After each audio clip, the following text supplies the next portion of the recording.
Hello, beloved. Happy Thanksgiving week. It's hard to believe it's here.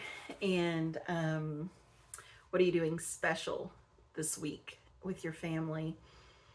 I've been remembering a lot of Thanksgivings prior this week as I've been walking. And one thing I noticed in my remembering is that no two, no two Thanksgiving Day celebrations were the same ever. They were always different. And I am really kind of grateful for that. I, many times when I was young, we would go to one of my great uncles. He lived in Indianapolis in a really fun, old, giant, seemed to me like to be like a mansion when I was a kid, of a house. And we would gather there, my cousins, and just have a good time together. It seemed like it was always rainy, and the rain would break just enough to where we could all get out and go for a walk. And I remember it being very good times, and everybody would, of course, bring their set dishes or whatever. And my mom used to make really good Buckeyes, and this one time she made this, I mean, giant tin can filled with Buckeyes. And one of my great aunts, I remember her just like popping those in one after the other. And everybody loved that. And they also loved my mom's peanut butter fudge. So, um, anyway, yeah, good times were had then. And then many other times. Many times I hosted. Um, Off and on. One time we were in China during Thanksgiving. One time we were at Disney Epcot on Thanksgiving.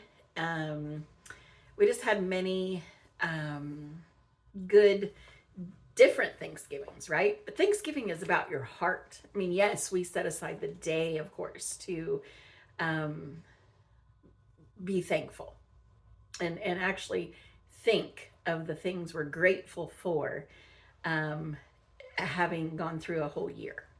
Um, Year to year. So, anyway, yeah, just this year will be a smaller gathering here at our house, and we're looking forward to that. And everybody's taking, uh, a, they're making their thing, and because it's really important, as you to carry on recipes within your family. I think it's fun to do that. One of the things I had asked my grandma for when I got married was some of her very favorite recipes, and I wanted them handwritten by her. Um, and so I have a whole stack of recipe cards, handwritten by her from 1994, of her favorite recipes. And one of the things I loved is for years we made her never fail pie crust. And then one time I was going through my recipe box and I had a pie crust recipe from my Aunt Marilyn. Well, it was the very same one. And the reason that was the same recipe is because then from my Aunt Marilyn's mom, my grandma on the Marsh side, um, which I only got to be a part of her life. We got to be part of each other's lives for just 3 years. She passed away, sadly, very young. But her pie crust recipe was exactly my grandma's. So, anyway, from both sides of the family, it was the same pie crust. And my Aunt Marilyn makes really good pecan pie. And maybe next Thanksgiving I'll get to celebrate with her and have a piece of that pie with her. So anyway, yeah, this year I'm making Aunt Joe's New York cheesecake with a fresh raspberry compote, is going to be our Thanksgiving Day dessert. So, yeah, I hope wherever you are, you will have a blessed Thanksgiving too. Um, and of course, in the Widow Walk, it's different, of course, without Bob. 5 years ago, he was in the hospital and he was texting us all the things that he wanted me to make for him when he got home. Um, and of course, at that point, we never dreamed he would never come back home to us. Um, and so Thanksgivings have been extremely different and difficult, um, and good, all of that, since he has been gone. Um, so anyway, yeah, we're every year I have to remember, and I don't have to. It comes. It's very quick. I'm quick to remember. 5 years ago, this Thanksgiving, um, that's where he was in the hospital. Um, so during that time, I knew God was with us, and that's the second portion of this book that we're going through together. God is with you. Psalm 139, 7 through 12. There's no place too far, too dark, or too messy for God to be with you. Whether you're happy about something or crying in your car after a tough day, you're not alone. His presence isn't something you need to work for or keep track of. It's always there. He's always there. Just like the air you breathe without even thinking about it. He's not behind you, trying to catch up, or watching you from a distance. The Lord is right there with you, right in the middle of things, steady and near. The next devotionals are meant to help you see that closeness, especially when you feel like no one notices you, and to remind you that even when things feel stuck or quiet, He's right there with you. So today's verse comes from Psalm 139, verse 7. Where shall I go from your spirit? Or where shall I flee from your presence? See, God is a spirit. It's His Holy Spirit that comprise God. Have you ever felt like you wanted to run away? Not just from your situation, but from yourself, from your past mistakes, from the heavy feelings you're carrying. David asked this question that many of us can relate to. Where can I go to escape? But there's something special about this question. David isn't asking because he wants to get away from God. He's amazed by how impossible it is to escape God's presence. This isn't about God chasing us like a strict authority figure. It's about a God whose love is so deep and complete. There's no place that we can go outside of it. When David mentions God's Spirit, he's talking about something incredible, the Holy Spirit, who doesn't just visit believers, but actually moves in and sets up residence. The same Spirit who was there when God spoke the world into existence, He's living inside you right now and making God's presence not something far away, but something close and personal. Let that sink in for a second. The God who runs the entire universe has chosen to make His home in you, in me. You're not getting occasional check-ins from heaven. You're being lived in by God Himself. Try running from that kind of love. It's impossible because it travels with you. Even when you feel like hiding from God because of guilt or fear. My kitty always comes to join us. His Spirit is still with you, softly reminding you that His presence brings comfort rather than punishment, grace instead of judgment. In Jeremiah 23:24, can a man hide in secret places where I cannot see him? Declares the Lord. Do I not fill the heavens and earth? Declares the Lord.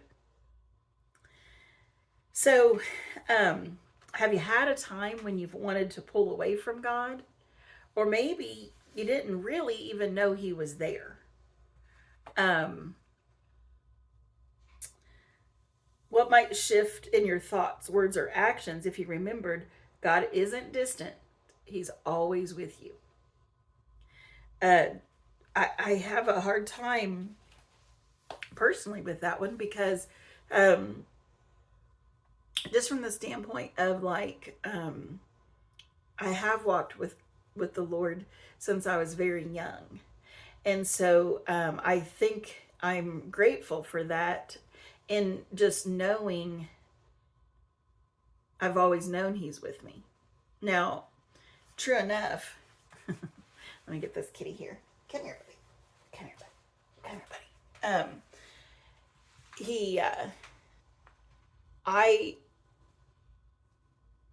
it's just interesting because early in January of 2020, I had, I was awakened in many ways, actually, but noodles.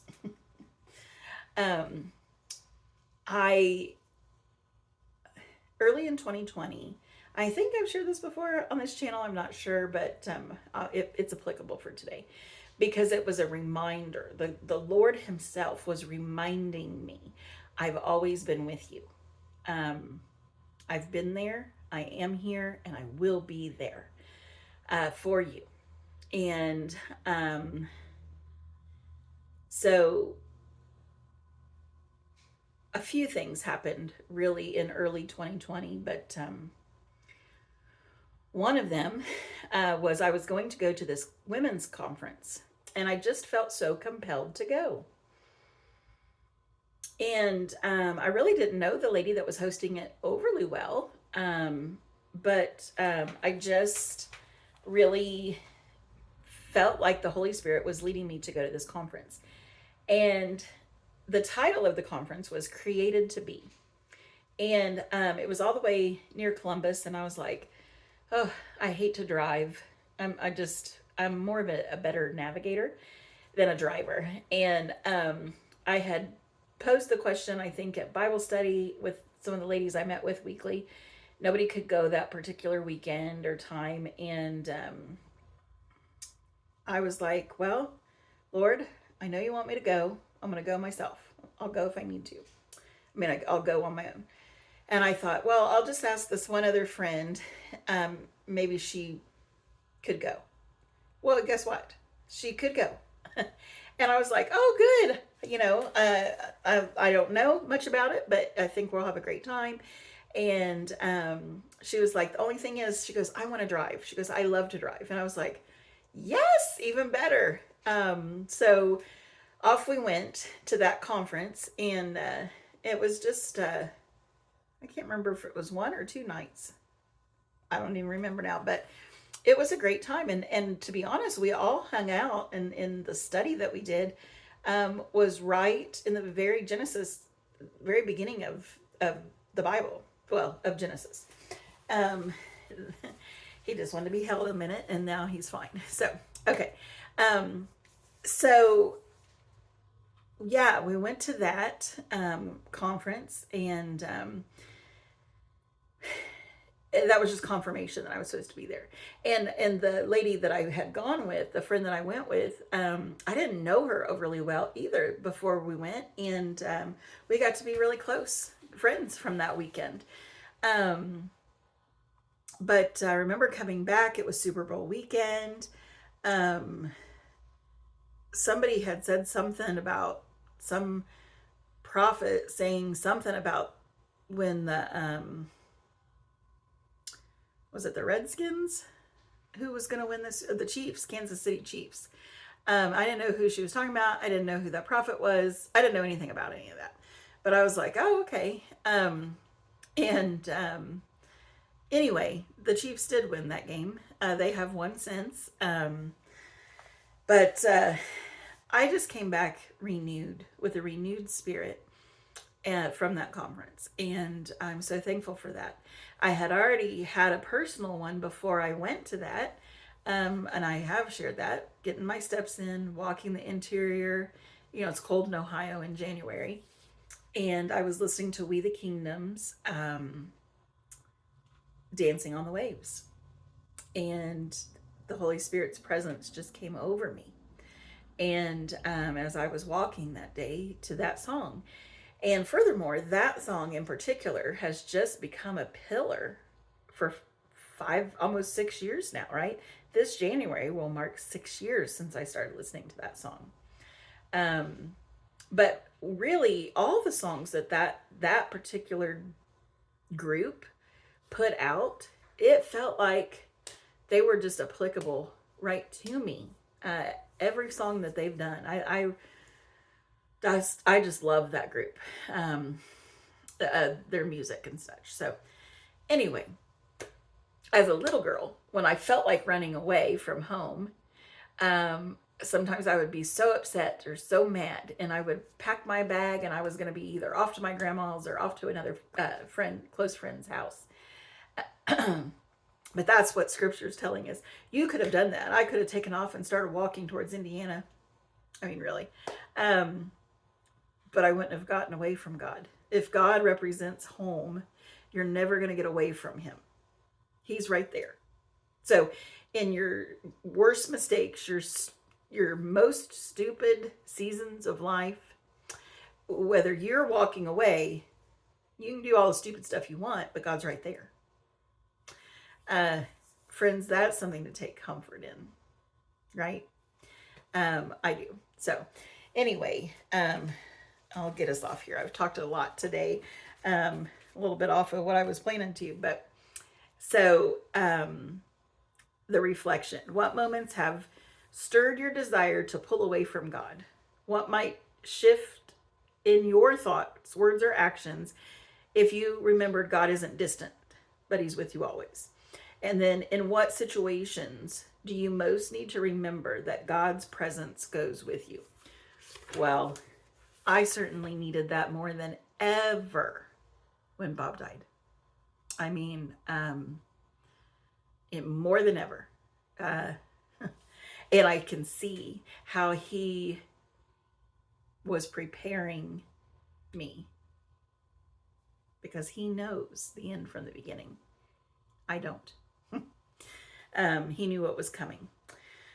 So, okay, well, I'm going to close this out today. And thanks for tuning in. Invite a friend to join along. Hit like, subscribe, help somebody else find the channel, share it. And I hope that you start a new tradition this year if you need to. If you need something within to help you keep going, if you're in a hard season, sometimes starting a new tradition or remembering an old one. If you need the recipe for my Aunt Joe's cheesecake, let me know. Have a great day. That's my gift for you today.